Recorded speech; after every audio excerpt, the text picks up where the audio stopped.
Apresentando agora, então, o professor Cláudio Joaquim Borba Pinheiro, professor doutor do Instituto Federal e da Universidade Federal do Pará, doutorado em Ciências pela Universidade Federal do Estado do Rio de Janeiro, mestre em Ciências da Motricidade Humana pela Universidade de Castelo Branco, especialização em Judô pela Escola de Educação Física do Exército, possui graduação em licenciatura e bacharelado em Educação Física pela Universidade do Estado do Pará, é membro do Laboratório de Biociências da Motricidade Humana, o LABIM, tem experiência na área da educação física, com ênfase em métodos de exercício físico para a saúde de pessoas e também em esportes de combate, além de diversas publicações de capítulos de livro, artigos científicos e apresentações e orientações de trabalho.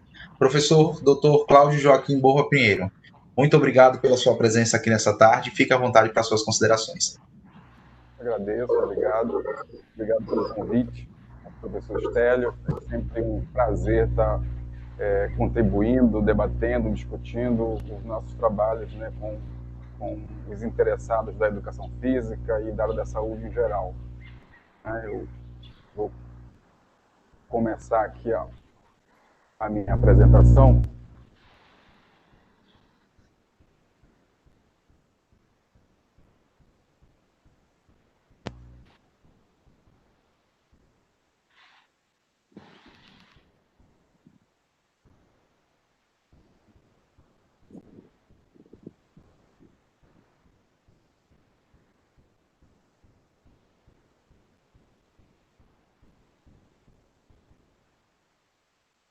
Ok?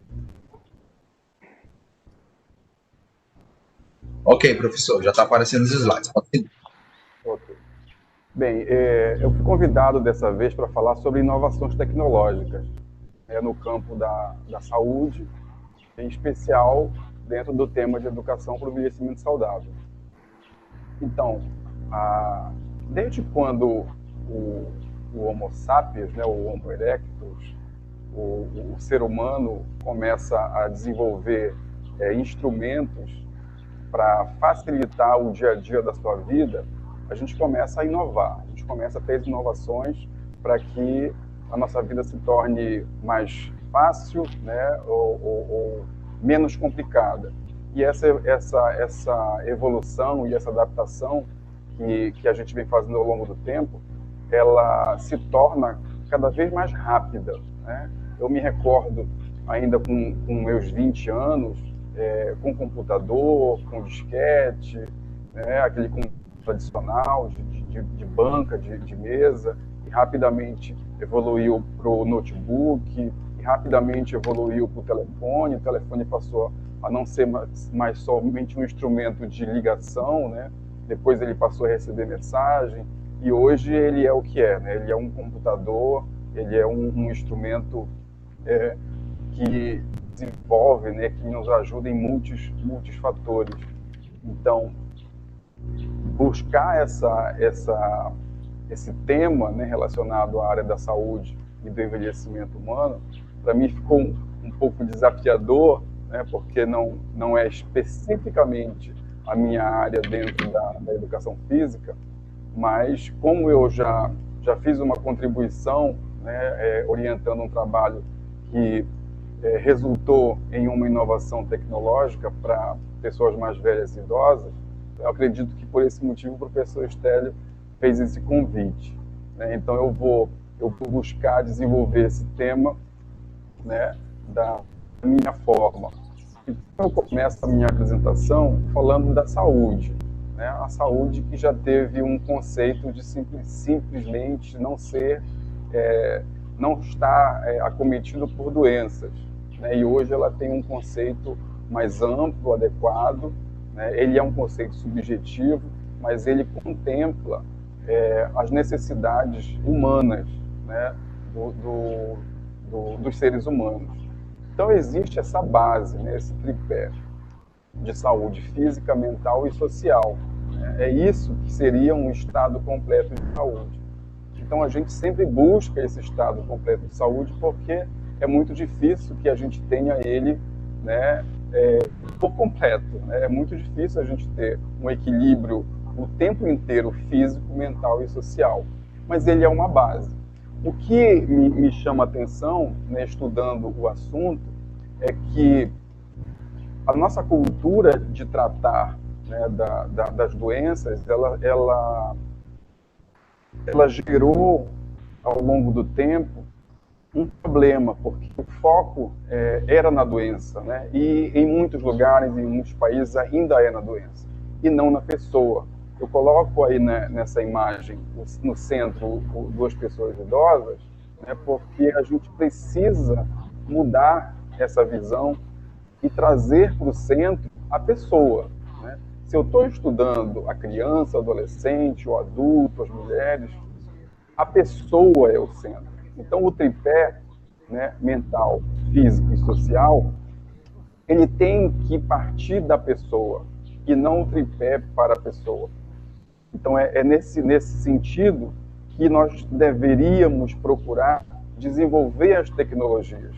No caso, as tecnologias para pessoas idosas, né? Buscar esse olhar, né? Porque a pessoa é uma pessoa multifatorial, ela tem múltiplos problemas para serem resolvidos. E muitas vezes a gente não consegue resolver um único problema, uma única enfermidade, olhando só para ela, né? Eu que ao longo da minha vida de pesquisador com o professor Stélio, dentro do Labim, venho fazendo trabalhos com densidade mineral óssea para idosos, né, trabalhando exercício físico, prescrição, né, métodos, modelos. Então, é muito difícil a gente olhar, desenvolver uma tecnologia que seja, por exemplo, um método de exercício, olhando para a doença, em primeiro lugar. Então, nessa visão, eu preciso olhar para as pessoas, para os idosos, para desenvolver as tecnologias que elas necessitam. Aí eu trago essa imagem, né, mostrando que, tomando como centro, né, como uma célula, o núcleo é a pessoa, né, a pessoa humana, o idoso, né? E para esse idoso, para essas pessoas, a gente tem necessidades básicas de saúde. Essas necessidades básicas de saúde entram, né, naquele tripé: saúde física, mental e social, e elas, no Brasil, né, elas compõem a nossa Constituição Federal, são direitos adquiridos constitucionalmente. A gente olha para a educação, né, que faz parte do nosso tema, do seminário, atividades físicas, lazer, esporte, exercício, alimentação, moradia e condição socioeconômica, né, relacionamento interpessoal, afetivo, sexual, social, né, questões familiares, religiosidade, espiritualidade e outros, né? Eu preciso entender a pessoa olhando para a necessidade básica de saúde. Eu trago isso como um princípio, para depois olhar para os problemas patológicos, né? Para a osteoporose, para a hipertensão, para a diabetes, os problemas neurológicos, como o professor Rodrigo Vargas acabou de falar, o risco de quedas, né, como o professor Nuno também falou anteriormente. Então, eu tenho essas questões de necessidades básicas, porque elas, de fato, vão ser o princípio, né, a base de uma pessoa saudável. Então, uma pessoa que tem pouca educação, ela dificilmente vai conseguir realizar, né, conquistar coisas, alimentos, exercícios, um pensamento crítico que leve ela a tirar conclusões de que algo precisa ser mudado na vida dela e que ela precisa melhorar hábitos de vida para que ela seja saudável. Então, a educação, ela tem essa função, né, de fazer com que a gente possa conquistar mais coisas, abrir o olhar, abrir um campo de visão para novas possibilidades e novas conquistas, né? E dentre outros, né, outras variáveis que eu estou listando aí. As pessoas que não têm moradia, né, e condição econômica muito baixa, que não consegue ter dinheiro, né, para se alimentar, como é que essa pessoa pensar em se sentir saudável? Então, embora no Brasil essas variáveis, essas condições sejam uma conquista, que estão na Constituição Federal, a gente ainda carece de muita atenção em relação a esses pontos, né? E aí, problemas relacionados à saúde, patologias, né? Eu, partindo desse olhar do centro do ser humano, eu começo a olhar para fora, para os problemas. É onde eu vou conseguir atuar de uma forma mais aprofundada, específica, criteriosa. Se eu vou prescrever exercícios para uma pessoa com diabetes, eu preciso entender melhor da pessoa para prescrever os exercícios, né? E assim para a osteoporose, assim para a diabetes, né? Nós temos modelos, né, e recomendações internacionais de intensidade, de frequência e de tempo, mas eu não posso simplesmente pegar o modelo da recomendação e aplicar para a pessoa se eu não conheço ela, né, de uma forma mais aprofundada para fazer a prescrição, porque talvez naquele momento aquela prescrição não seja adequada para ela. Então, eu preciso entender melhor da pessoa humana, do ser humano, para cuidar dela, para tratar dela. E aí eu tenho a atividade física, o exercício físico aqui, né, que dentro do Brasil ele pode, né, ele já faz parte de questões relacionadas à saúde, tanto de atenção básica, de média complexidade e até na alta complexidade dentro de hospitais, né? Recentemente foi estabelecido pelo governo essa competência, né, efetiva do profissional de educação física dentro do hospital, né, para fazer o seu trabalho na recuperação de pessoas hospitalizadas.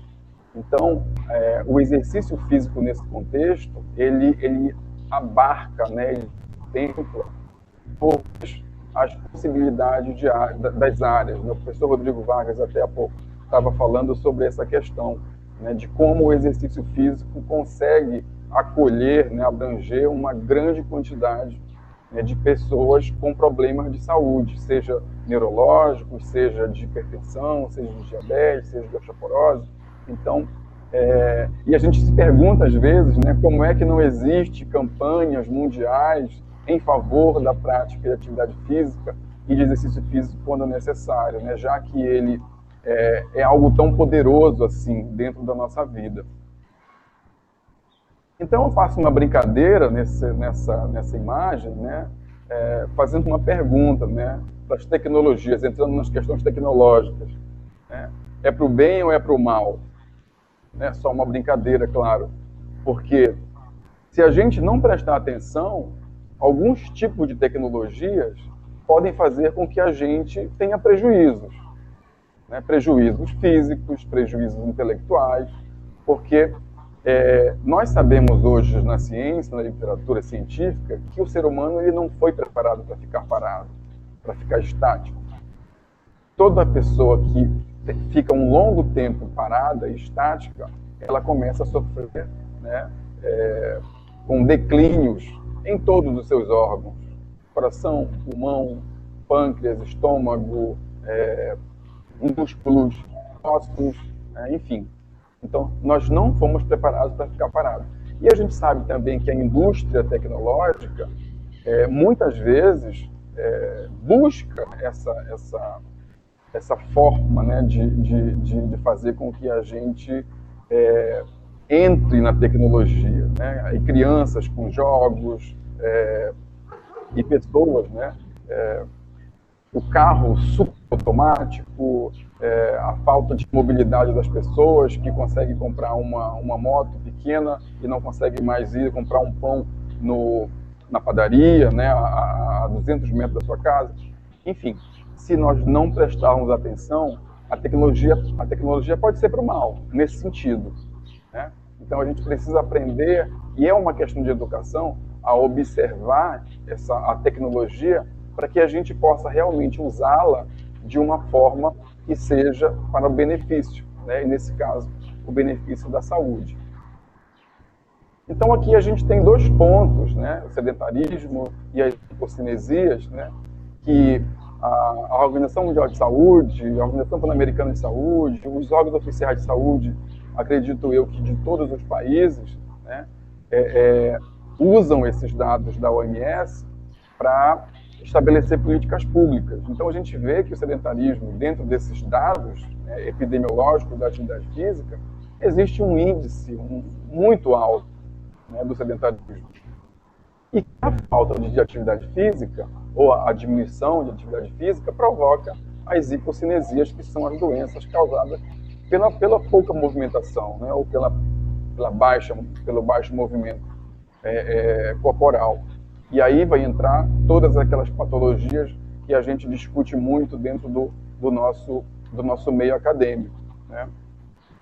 Hipertensão, diabetes, osteoporose, problemas neurológicos, enfim.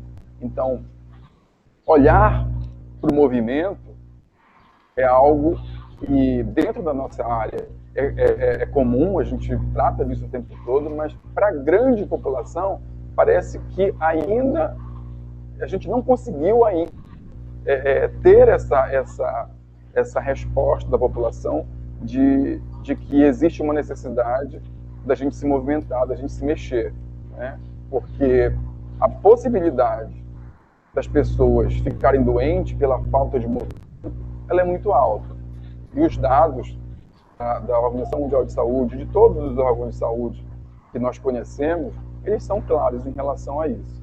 Então, a gente precisa prestar atenção, desde a infância, né, até o idoso, sobre essa questão, para que a gente adquira, de fato, hábitos de vida saudável, né, que levam à alimentação, que levam ao exercício, que levam a questões que ativem, né, a nossa cognição em todas as questões, as variáveis que podem fazer com que a minha saúde e qualidade de vida melhorem de fato. Bem, eu coloquei esse termo pandemia, né, entre parênteses, porque a gente sabe que endemia, pandemia, epidemia está muito mais relacionado a doenças infecto-contagiosas, mas a gente pode entender também os nossos problemas, né, de doenças crônicas não transmissíveis, também como usando, de certa maneira, em certa medida, esse termo, porque ele atinge a população mundial, né? A população mundial é atingida pela osteoporose, a população mundial é atingida pela hipertensão, pela diabetes, enfim. Então eu uso esse termo entre parênteses assim para chamar a atenção nesse sentido, né? E aí essa pandemia, de fato, infecto-contagiosa, né, do Covid-19, ele trouxe para a gente, de uma maneira bem brusca, né, bem enfática e veloz, a necessidade de usar tecnologias novas, né? O que eu estou fazendo hoje com vocês, com o evento, o que a gente está conseguindo ter uma palestra do professor Rodrigo lá no Chile, do professor Nuno lá no Portugal, e eu aqui no Brasil, no norte do Brasil. Então, a tecnologia, a inovação tecnológica está fazendo com que a gente se aproxime dessa forma, né? Embora esses modelos já existissem, mas eles não eram tão usados, né, nesse sentido, né? Para eu dar aula hoje, ainda estou me adaptando também a dar aula na minha instituição dessa forma, e é esse o modelo que a gente vai ter que seguir pelo menos por algum tempo. E acredito eu que ele não deva ser abandonado por completo quando o problema, né, todo passar. Então, olhar para as inovações tecnológicas, nesse sentido, nesse momento, ele ficou uma obrigação nossa, né? E acredito que isso não vá mudar. Então, a tecnologia também serve para o bem, né? A gente precisa dela, a gente é habituado com ela, as novas gerações, elas nascem com ela. Então, a minha filha, né, ela lida com a tecnologia de uma maneira natural, né? Muita coisa eu aprendo, mas ela já vem aprendendo ao longo da vida dela. É como eu falei anteriormente, eu fui de uma época que tinha um computador normal, eu tive que me adaptar às tecnologias atuais. Então, as crianças de hoje, elas já nascem nesse meio, né? Mas é um meio que muda muito rápido, a inovação é muito veloz. Então, a gente precisa também, no sentido do bem e do mal, né, ver o que realmente é benéfico para mim. Então, eu trago uma imagem aí né, de aplicativos de atividade física, que contam o número de passos, que dão a frequência cardíaca, a pressão arterial, e eles podem ser usados para o bem, né? E nesse sentido também a gente precisa tomar um pouco de cuidado, porque muitas pessoas precisam de orientação profissional, então não dá para ficar também só na inovação tecnológica e esquecer da orientação de um profissional competente que possa realmente pegar aquela inovação e fazer aquilo um instrumento, né, da sua profissão. Então, esse é um detalhe que às vezes é bom chamar a atenção, né? Seria ficar o tempo inteiro somente com uma inovação relacionada à saúde, seria considerado simbolicamente como uma automedicação, né? Ficar se autoprescrevendo exercício pode ser um perigo também nesse sentido, usando a tecnologia. Então, aqui eu mostro para vocês que existem muitas tecnologias relacionadas a todas essas áreas aí. No campo da educação, né, com jogos, das mais variadas disciplinas, né, educativos e cognitivos, na área do lazer, na área da saúde e na área da performance. Então, já existe, mas eu acredito que isso venha se intensificando de uma maneira muito rápida nesses últimos 10, 15 anos. E aí eu trago para vocês algumas informações que o Labin, né, tem desenvolvido dentro da comunidade científica, né? A gente tem colegas que conseguem, né, desenvolver equipamentos, aplicativos, que têm ajudado as pessoas a viver melhor, né? A ter uma saúde melhor, a ter uma avaliação melhor de aspectos relacionados ao exercício físico e à saúde. Eu trago para vocês, para a gente observar alguns deles.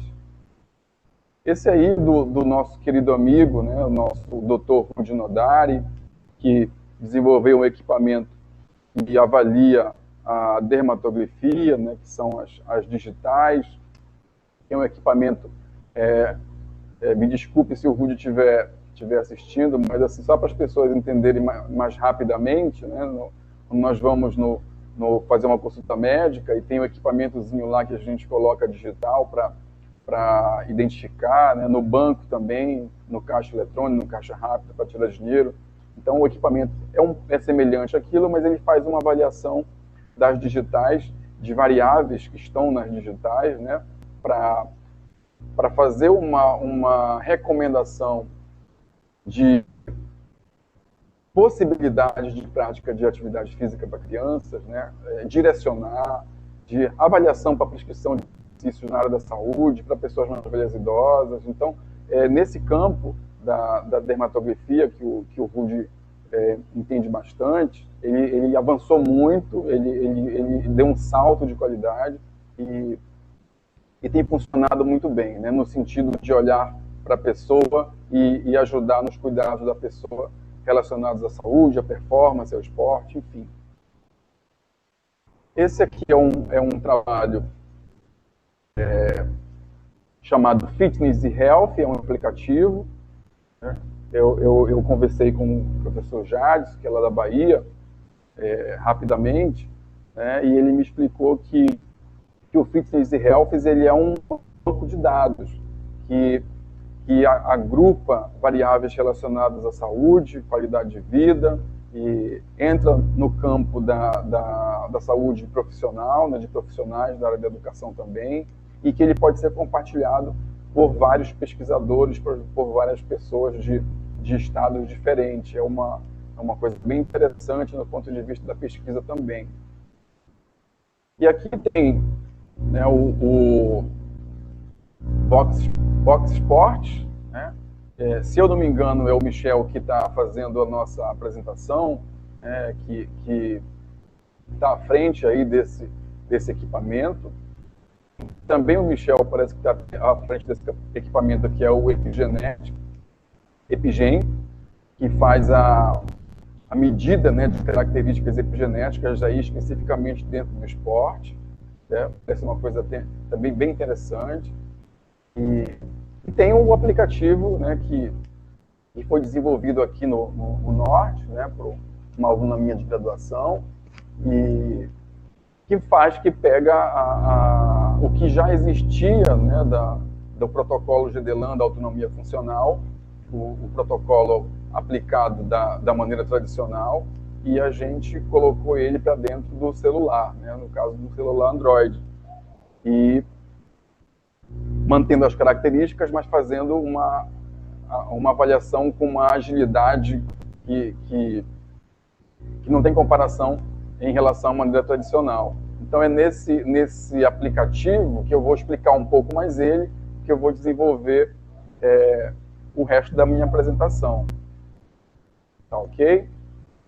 Então aqui, ó, esse artigo do professor Stélio, né, que tem o professor Rodrigo Vale, que tem o professor Pernambuco, né, pessoas conhecidas aí do LABIM, já dentro da história do LABIM.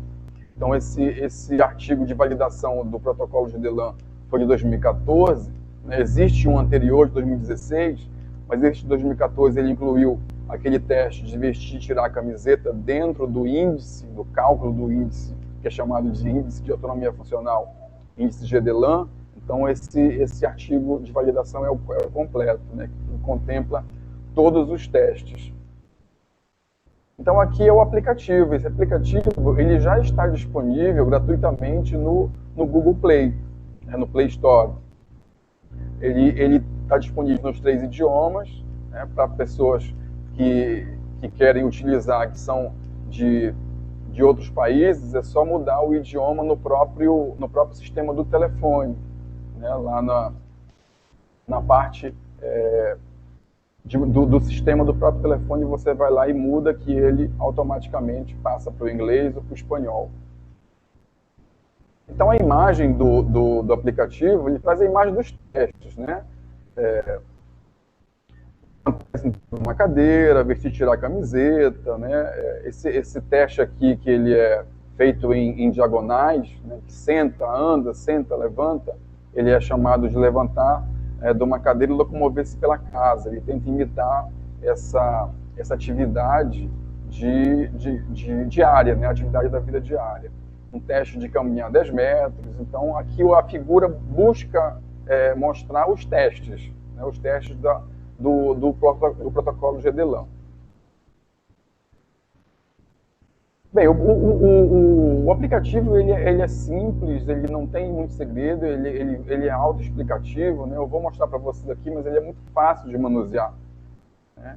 Então aqui é como ele aparece na tela do telefone, depois que ele é baixado, com esses instrumentos, né? Essas siglas.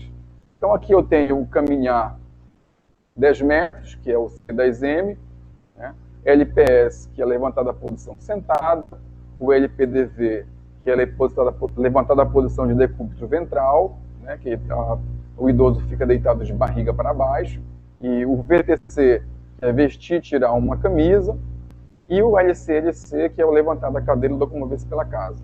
Todos esses testes, eles buscam imitar uma atividade da vida diária, né, que é o conceito de autonomia funcional, né, de treinamento funcional, é buscar levar a especificidade, né, para o treinamento, e nesse caso é para a avaliação.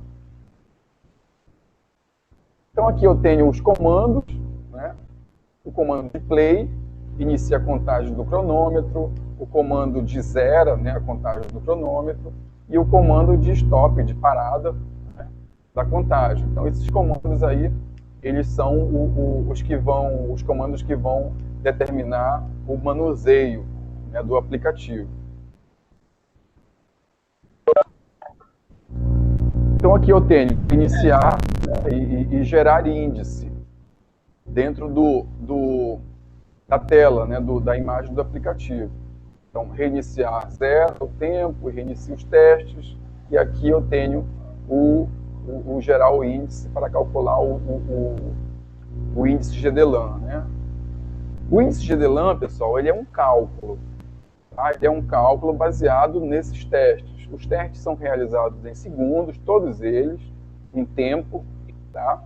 Então, o cronômetro ele é disparado quando a pessoa começa o teste e parado, né, quando a pessoa termina o teste. Então, como são testes curtos, a unidade de medida dele é em segundos.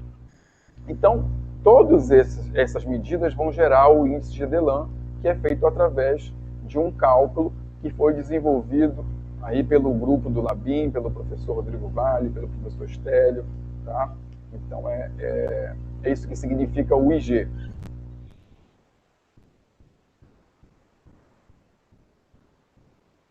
Aqui, ó, eu tenho um exemplo, né? O caminhar 10 metros.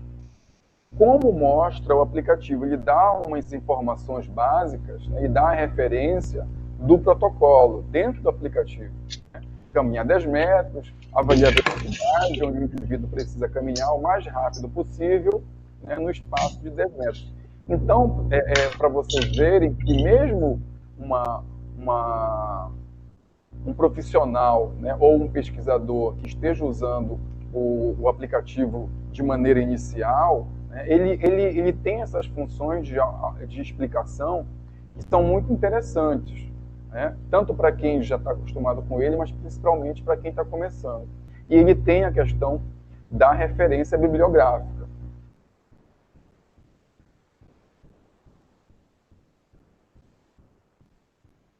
Então, aqui eu tenho novamente os comandos, né, iniciar e parar, e como o resultado aparece, né? Qual teste você atribui o resultado. Você marca o cronômetro e você vai marcar aqui em qual teste você está atribuindo.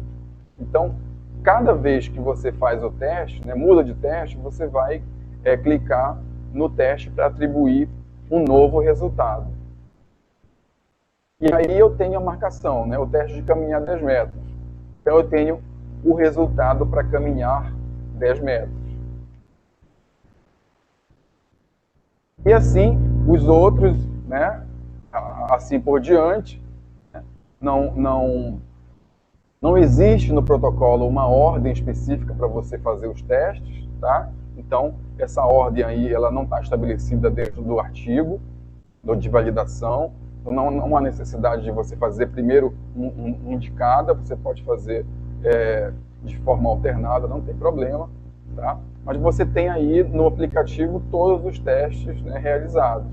E aí é que vem a questão do índice, né? Aqui eu estou marcando o botãozinho, o íconezinho, para gerar o índice, já que todos os testes foram realizados.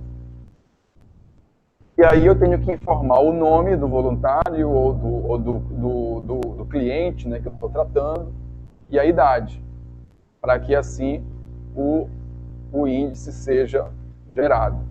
Tá? E ele já sai com a classificação, né? Muito bom, ruim, de todos os testes. A classificação vem em todos os testes. Tá? Então, na construção do aplicativo, todas as tabelas de referência e de classificação, elas estão já dentro do instrumento, né, da ferramenta do aplicativo. Por isso que é possível visualizar no final já uma classificação.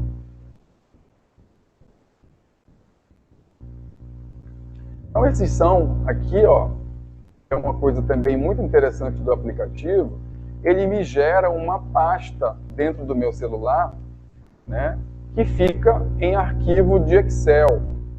Então, se eu sou um profissional dentro da área da saúde que quero avaliar a autonomia funcional de idosos e quero gerar um banco de dados para pesquisa ou mesmo para dar um feedback para o meu cliente, eu tenho salvo no Excel, dentro de uma pasta que é criada, que é gerada automaticamente nos arquivos do meu telefone, tá? O banco de dados no Excel. Então, se eu tenho 10 pessoas, 20 pessoas, 100 pessoas, né, 1000 pessoas, essas pessoas que foram avaliadas estarão dentro do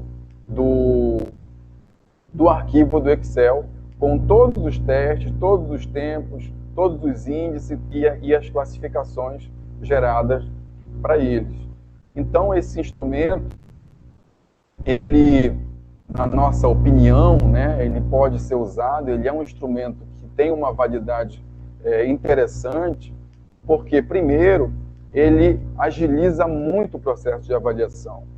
Nós fizemos o nosso artigo para validar o aplicativo e a gente faz uma comparação, a gente faz 2 grupos e compara. Né? Um grupo está fazendo a avaliação da maneira tradicional, né, com cronômetro, colocando para a planilha, anotando do cronômetro para a planilha. Então, a gente marca esse tempo de avaliação e também faz a avaliação com o aplicativo. Então, esse tempo gasto da maneira tradicional com o tempo gasto pelo aplicativo, ele é estatisticamente diferente em favor, é claro, do menor tempo para o aplicativo. Então, a avaliação, ela fica muito mais veloz, ela é muito mais rápida. E para a gente que trabalha com pesquisa, por exemplo, que trabalha com uma quantidade de voluntários muito grande, isso faz uma diferença muito boa, né? Muito interessante, porque a gente precisa agilizar o trabalho. E às vezes, trabalhando com pessoas idosas, né, é preciso ter muita paciência, às vezes, para ficar esperando. Né? Então, a agilidade com que é feito as avaliações pelo aplicativo, ela aumentou muito, ela agilizou demais. Então, é nesse sentido que a gente está trazendo essa contribuição, né, para as pessoas, para os profissionais que trabalham na área da saúde. Pessoal, é isso. Né? Eu espero ter contribuído, ter ajudado. Esses são os meus endereços aí de e-mail, de Instagram. Quem quiser também está entrando em contato. Eu agradeço muito, muito mesmo a oportunidade de estar conversando com vocês, de mais uma vez estar participando de um evento, né, que traz aí o professor Rodrigo Vargas. Saudade muito de você, uma simpatia, o professor Nuno. Também já tive a oportunidade de estar com ele em outro evento. Né? Essas cabeças, né? Essas pessoas que não se cansam, a gente não se cansa de tentar estar dando nossa contribuição para a nossa profissão, né? Em primeiro lugar, para as pessoas com os estudos, com o conhecimento, né? Gerando, nesse caso da minha apresentação, novas tecnologias que também buscam contribuir para ajudar o cuidado das pessoas mais velhas, especificamente nesse caso da autonomia funcional. E o professor Estélio, que é uma pessoa fora de série e está sempre no comando aí, né, desses eventos. Né? Agradeço de coração a oportunidade de estar mostrando, né, os nossos trabalhos. Muito obrigado, pessoal.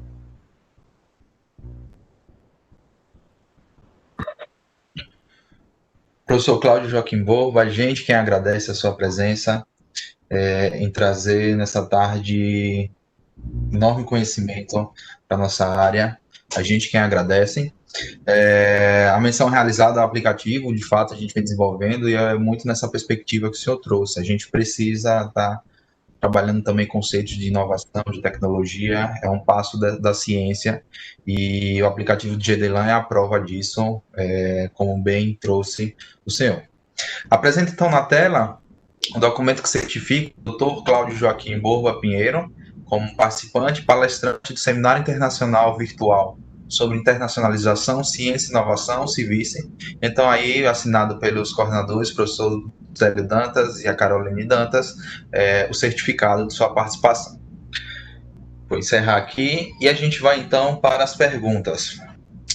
O chat do YouTube bombou aqui durante sua apresentação. A gente tem a Eliane Borges, a Olivia Salles, o Ronaldo Linsmeira, a Carlos Alex, a Paula Letícia, o Wellington Rui Andrade, todos mandando felicitações, dizendo que a apresentação foi excelente. A Andrea Guimarães, novamente aqui, mandando um abraço para você, que é amigo. E o Carlos Coelho faz uma pergunta aqui. Como podemos evitar a evasão da atividade física na vida dos idosos? E como aumentar a adesão e aderência? Alguma estratégia global e alguma estratégia local para isso? Bem, é uma excelente pergunta. É uma coisa que a gente discute muito nas aulas, né, e na pesquisa. Nós temos hoje na ciência alguns métodos de exercício físico e eles têm uma validade, né, uma maior, como é que eu posso me expressar? E tem uma comprovação melhor e maior em determinados pontos, em determinadas variáveis, né?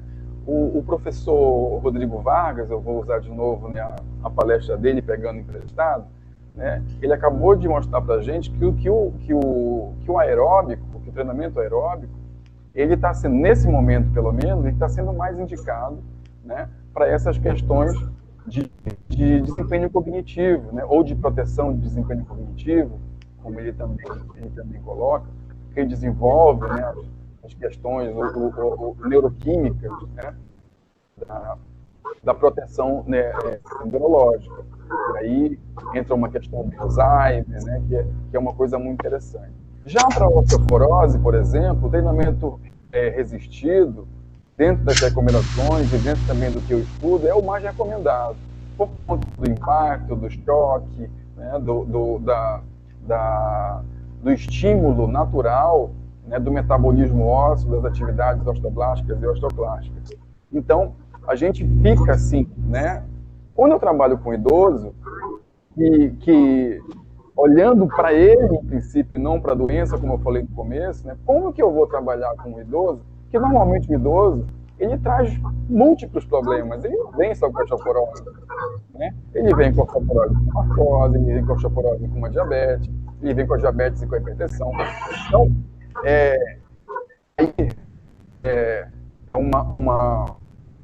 uma visão, né, minha, né? A gente como profissional, a gente precisa ter um embasamento, um conhecimento muito mais aprofundado de métodos de exercícios e dos problemas que as pessoas têm. Porque a minha prescrição, ela não pode mais ser baseada em um único método. O professor Renato perguntou para o professor Rodrigo Vargas o método Renato, né, que é resistido e aeróbico. Então, qual é o detalhe que eu acredito hoje que os profissionais de educação física eles precisam primeiro entender com quem te está cuidando, fazer uma boa anamnese para isso, entender outros tipos de avaliação. Preciso entender melhor como é que eu sei de fato que aquele meu ele é diabético, ou se ele acha que é diabético. Para isso eu preciso entender aquelas medidas, né, de referência e tudo mais. Eu preciso saber se o meu aluno tem isso de verdade, se o meu aluno tem osteoporose, eu tenho osteopenia, e para isso eu preciso entender as avaliações. Porque eu não posso mais ficar só nas avaliações de composição corporal que as academias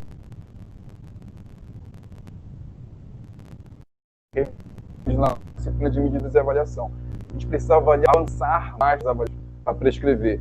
E a prescrição, ela precisa ser feita baseada em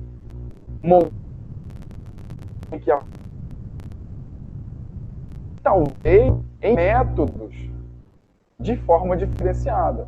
Por exemplo, eu faço uma prescrição para 6 meses. De repente, se aquele meu cliente, se aquele meu aluno idoso, por exemplo, ele é sedentário, nunca fez um exercício físico regular e planejado com um profissional, né? Ele está vindo muito debilitado. Então, eu poderia fazer a minha avaliação com ele, olhar para os possíveis problemas dele e começar com um tipo de exercício. E ao longo desse caminho de 6 meses, reavaliá-lo e, de repente, mudar o método de exercício, buscando a melhora de outras variáveis, né?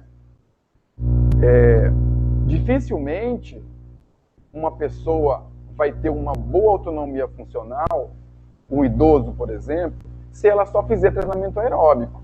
porque ela vai ter uma resistência muito boa nos membros inferiores, ela vai ter um coração bom, um pulmão bom, uma circulação, né, muito boa, mas ela não vai ter uma densidade óssea, por exemplo, dos membros superiores adequada, né? Ela pode não ter uma força muscular para os membros superiores adequada. E aí, preciso olhar para esse ser humano de uma maneira completa. Então, para eu olhar de uma maneira completa, hoje, eu preciso pensar em dominar vários métodos de exercício. Eu vou te dar um exemplo de um trabalho que eu orientei há um ano atrás. Eu também trabalho com as lutas. E eu já fiz alguns trabalhos relacionados que eu chamo de lutas adaptadas. O judô, que é adaptado, com método adaptado para idosos. Então, a gente viu nos trabalhos que o método adaptado para idosos, ela é muito importante para o que o professor Nuno falou, por exemplo, né, que são as quedas, fraturas, né, que chama-se amortecimento de queda do judô, o Kemi. Então, o que eu fiz?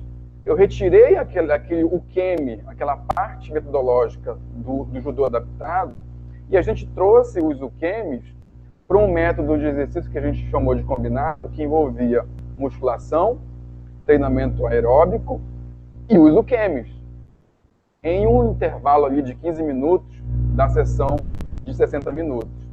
Por quê? Porque se o idoso tem o risco de cair, né, e vezes, não somente a pressão manual, que é se segurar em algum local quando ele escorrega, né, ou a baixa força muscular, enfim. De qualquer forma, uma hora ele pode cair.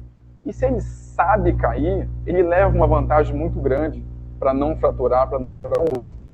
Então, assim, né, o que eu estou querendo dizer com isso é que se a gente conseguir hoje estudar melhor as pessoas para prescrever os exercícios e tiver uma habilidade de aprender vários métodos de exercício para prescrever, eu acredito que isso possa ser, num futuro breve, uma maneira de estar cuidando muito melhor das pessoas.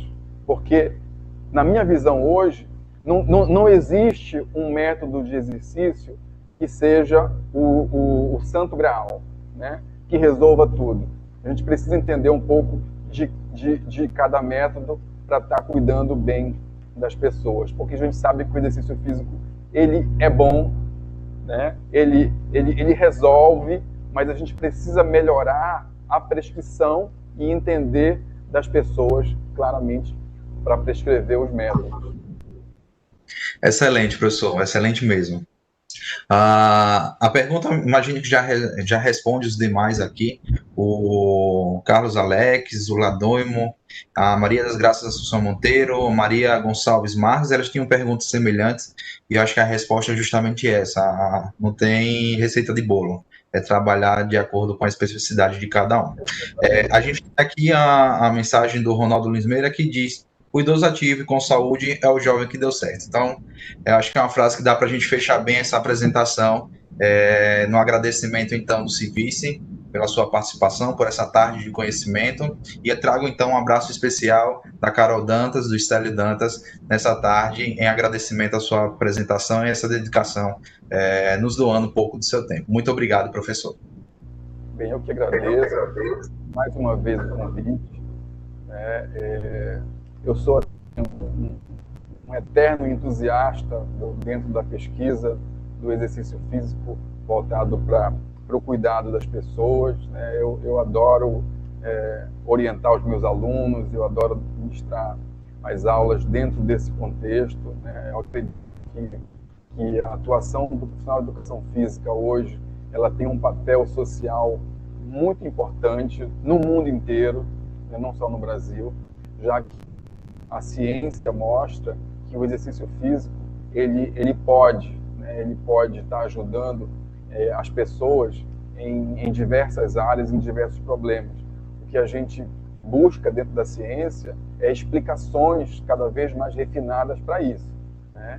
Então, está dentro do meio, né, do Labin, da rede, junto com esses colegas que também são entusiastas, eternos entusiastas dentro da pesquisa, é uma graça muito grande. Então, muito obrigado.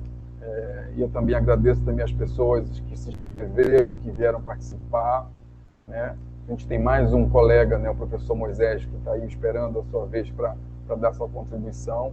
E eu agradeço a você, Michel, também pela sua paciência. Tá? Um abraço. A gente que agradece. Um abraço.